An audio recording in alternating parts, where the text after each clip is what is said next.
Կախարդական թասը, հնդկական հեքիաթների մոտիվներով։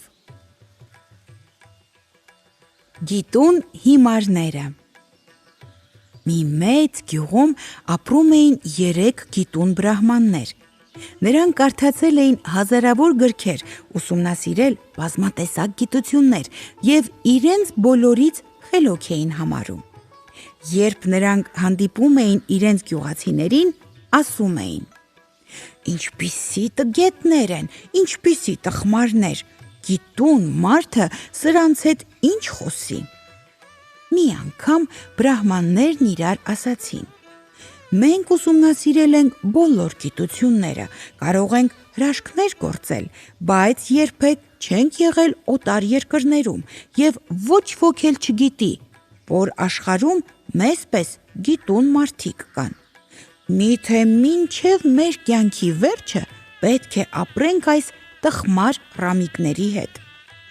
Եվ ելան բրահմանները ճամփա ընկան դեպի օտար երկիր։ Առավոտյան տնից դուրս եկան, կեսօրին հանդիպեցին մի աղքատ գյուղացու։ «Թող այս տգետը ուղեկցի մեզ, լեռներն անցկացնի», որոշեցին բրահմանները և ասացին նրան. «Քո առաջ կանգնած են 3 գիտուն բրահմաններ, մենք թույլ ենք տալիս քեզ անցկացնել մեզ լեռներից այն կողմ»։ Հողագործը հարգանքով ձեռքը դրեց ճակատին ու ասաց.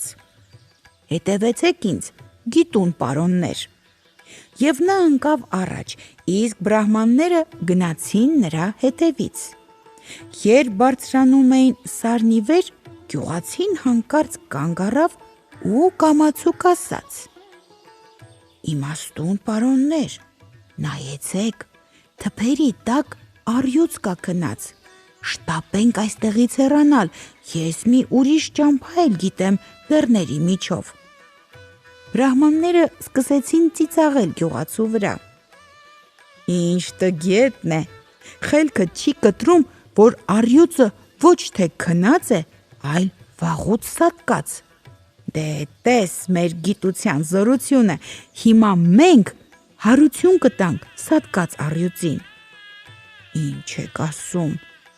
եք ասում, վախեցավ գյուղացին, չէ որ դա առյուծ է, ինչու եք կենդանացնում։ «Այդ տխմարի խոսքին չի կարելի ականջ դնել», վրդովվեցին բրահմանները։ «Էլ ինչի համար ենք այդքան բան սովորել, որ մեր գիտելիքները բանի պետք չեն գալու»։ Այն ժամանակ գյուղացին շտապ բարձրացավ ծառը, որ այնտեղից տեսնի բրահմանների կատարած հրաշքը։ Գիտուն բրահմանները ճիշտ որ կենդանացրին առյուծին, առյուծը աչքերը բացեց, դանդաղ վեր կացավ ու ձգվեց ամբողջ մարմնով, բայց հանկարծ տեսնելով մարդկանց, ահեղ մռնչյուն արձակեց և թաթի մի հարվածով սպանեց 3 գիտուն բրահմաններին։